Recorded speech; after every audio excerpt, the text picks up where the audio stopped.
Dua LP diantaranya adalah kasus pencurian pemberatan.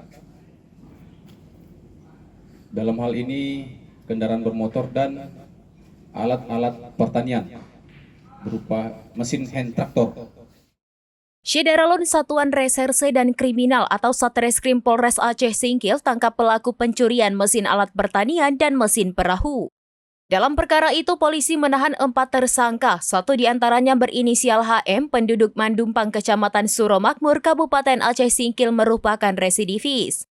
3 tersangka lain SR dan MY, penduduk Mandumpang serta RB warga Laibangun, Kecamatan Suromakmur.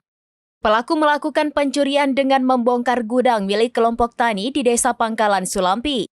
Selain itu, Satreskrim Polres Aceh Singkil berhasil membongkar sindikat kasus pencurian sepeda motor. Polisi dalam perkara ini amankan barang bukti 4 unit sepeda motor hasil curian. Kunci T yang digunakan untuk melakukan pencurian sepeda motor seperti plat nomor, STNK, dan BPKB. Tersangka dalam perkara pencurian sepeda motor masing-masing SL penduduk Tanah Bara, Kecamatan Gunung Meriah.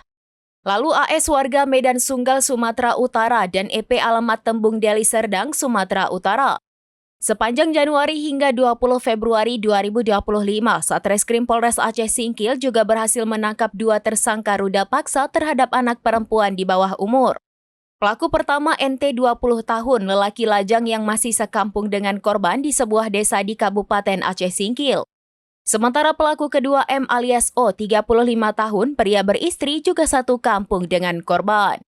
Dari Aceh Singkil, Dede Rosadi, serambinews.com.